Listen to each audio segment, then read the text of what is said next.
ये संसार क्या है? समुद्र है। तो संसार में सब क्रियाएं होती रहती है। कभी अनुकूल परिस्थिति आता है, कभी प्रतिकूल परिस्थिति, कभी सुख, कभी दुख, कभी हानि, कभी लाभ। ये तो लगा ही रहेगा।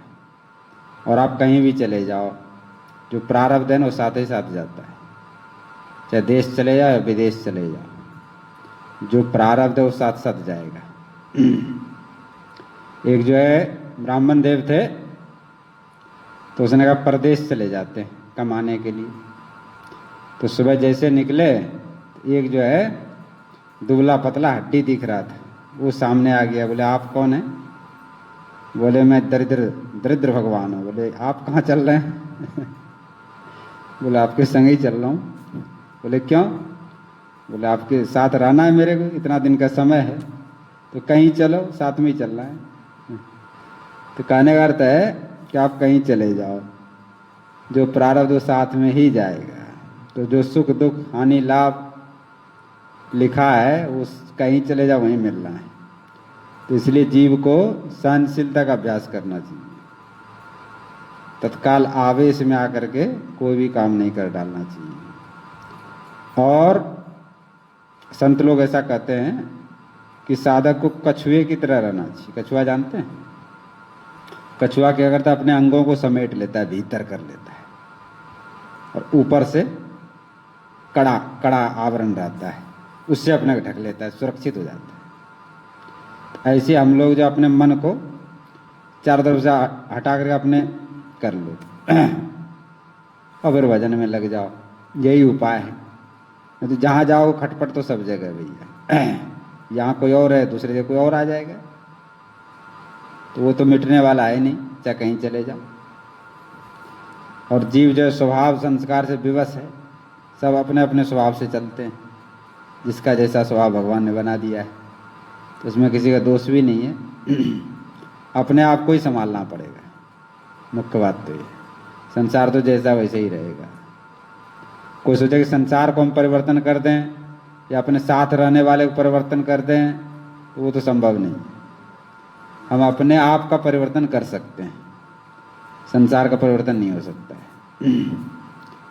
तो इसीलिए अपने आप को परिवर्तन करने का विचार बनाएं, और घबराने की जरूरत नहीं है, न घबराएं। घबराने से कोई काम चलने वाला नहीं है। ये सब तो चलती ही रहेगी। जब तक जीवन है तब तक कुछ न कुछ लगा रहेगा। खुटका इसको बोलते हैं ना, खुटका कुछ न कुछ मिटने वाला नहीं है। जब तक ये शरीर है ना, तब तक कुछ न कुछ लगा ही रहेगा। शरीर का ही धर्म है, हानि लाभ, जीवन मरण, यश अपजस, सुख दुख, ये सब लगा रहेगा। कभी रोग है, कभी शोक है, पता नहीं क्या क्या है शरीर में है, शरीर के साथ ये सब लगा रहता है। तो जब तक जीवन है तब तक झेलना पड़ेगा। झेलने में ही लाभ है। इससे हमारे प्रारब्ध कट जाते हैं। कोई हमारी निंदा कर रहा है तो समझो हमारे पाप नष्ट हो रहे हैं। किसी को हमने दुख दिया है तब दुख मिल रहा है, किसी को हमने सुख दिया होगा पहले तब सुख मिल रहा है। तो अपने ही कर्म का फल है, दूसरा कोई कुछ नहीं करता। ठाकुर जी उसमें रामचरितमानस में कहते हैं कि काहुन को सुख दुख कर दाता, निजकृत कर्म भोग सब अपने ही कर्म का फल। न कोई किसी को सुख देता है, न कोई किसी को दुख देता है, न कोई किसी कटु वचन कहता है, न कोई किसी की निंदा करता है। सब हमारे ही कर्म का फल है। और कर करके, जैसे कोई कर रहा है, हमारी निंदा कर रहा है, कटु वचन कर रहा है, गाली दे रहा है, तो समझो हमारा शुद्धिकरण हो रहा है, हम शुद्ध हो रहे हैं, हमारे पाप नष्ट हो रहे हैं। तो सभी संत शास्त्र यही इसी बात को बार बार कहते हैं। तो सहन करने से लाभ होता है। और सहन नहीं करोगे, उत्तेजित हो जाओगे, आवेश में आ जाओ, कहीं चले जाओ, सब जो कहाँ डोलोगे। कहते कुआं में ही भांग पड़ा हुआ है, जहाँ जाओ वहीं यही स्थिति है। संसार ऐसा ही है। तो सब जगह कोई न कोई मिल ही जाएगा। इसलिए अपने को ही सुधारने में लाभ है। अरे भगवान जब आते हैं ना तो दुनिया वाले उसको भी नहीं छोड़ते। उसको भी राम जी को बोलते अरे और सीता जी को ले आए वहाँ से रावण के, जबकि अग्नि परीक्षा हुआ सबके सामने। बानर हैं, देवता हैं, लक्ष्मण जी वहाँ पर विद्यमान हैं, सबके सामने अग्नि परीक्षा हो रही। और एक सामान्य धोबी ने कह दिया कि हम कोई वो राम जी नहीं है कि सीता को ले आए रावण के यहाँ से उठा के, अपनी स्त्री को नहीं रखा। अब वही चर्चा अयोध्या में फैल गया जबकि भगवान राम के बारे में सब जानते हैं, लेकिन वो चर्चा फैल गया और अंत में भगवान को सीता जी को वनवास ही देना पड़ा। ऐसी जो है यहाँ पर जो सिमंतक मणि था सत्राजित के पास था, तो यादवों ने कहा कि भाई तुम क्या करोगे, इसको 10 बार सोना निकलता था, राजा को दे दो, श्री कृष्ण को दे दो तो उससे काम आएगा। लेकिन उसने दिया नहीं और उसका भाई जो है पहन के गया उसको, और एक सिंह ने उसको मार दिया और उससे छीन करके वो ले गए जामवंत जी। अब यहाँ पूरे द्वारका में ये चर्चा फैल गई कि श्री कृष्ण ने ही इसके भाई को मरवा दिया और सेमंतक मणि ले लिया, श्री कृष्ण पे कलंक लगा दिया भगवान सोचे अच्छा है। तो फिर ठाकुर जी गए वहाँ से लाए मणि, जब जाके लोगों को विश्वास हो।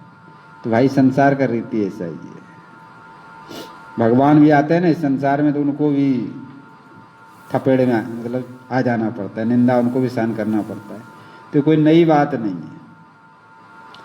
और संसार में अच्छा करो बुरा करो लोग छोड़ेंगे नहीं, अच्छा करने वाले को नहीं छोड़ते हैं और बुरे करने वाले को भी नहीं छोड़ते, छोड़ते किसी को नहीं है, संसार की रीति है ये, छोड़ेंगे किसी को नहीं।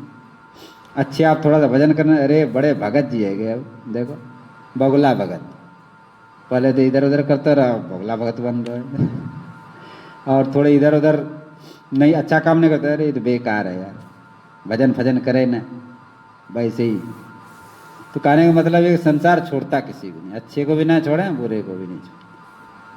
तो इसलिए अपने काम में लगे रहो, इसी में लाभ है। और कोई निंदा कर दे, अपमान कर दे, गाली दे दे, समझो हमारे ही कर्म का फल है, भोग लेने में ही लाभ है। शुद्ध हो रहे हैं, ठाकुर जी के पास जाना हो जिसको बुलाना चाहते हैं जीव को, तो यहीं पर सारा हिसाब बराबर करवा देते हैं। पुण्य का फल सुख है और पाप का फल है दुख। तो ठाकुर जी के पास जिस जीव को जाना होता है तो पुण्य का फल यहाँ सुख दे के भगवा देते हैं और पाप का फल दुख दे के भगवा देते हैं, क्योंकि पाप पुण्य जब तक रहेगा भगवान के दरबार में नहीं जा सकते आप। तो पाप पुण्य दोनों जब समाप्त हो जाते हैं जब भगवान के द्वार में। तो इसलिए बड़े बड़े संतों की भी निंदा होती है, अपमान होता है, गाली देते हैं लोग, दुख देते हैं, उनके भी शरीर में रोग हो जाता है। क्यों? इसलिए कि उनको शुद्ध होकर के भगवान के पास जाना है। बहुत से लोग कहते हैं अरे यार ये तो इतना भजन कर रहे फिर भी देखो शरीर में कैसा रोग होगी। तो वैसा कुछ नहीं है, समझने की भूल है, जो हमारा ही शुद्धिकरण हो रहा है, भगवान अपने पास बुलाना चाहते हैं, इसलिए सब प्रकार से शुद्ध करके ठाकुर जी अपने पास बुलाते हैं।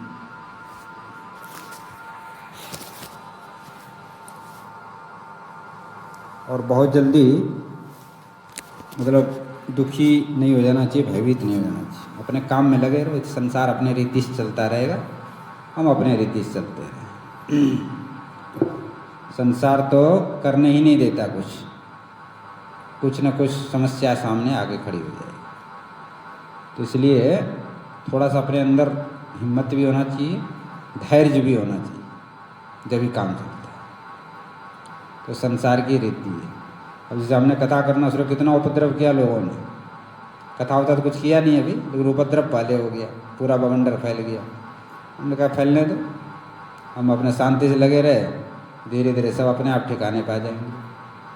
तो धैर्य की आवश्यकता है। शुरुआत में तो लोग करेंगे, बवंडर भी करेंगे, उपद्रव भी करेंगे, सब काम होगा, लेकिन अपने आप से सब काम समय आने पर ठीक हो जाता है। बोलो राज महाराज की।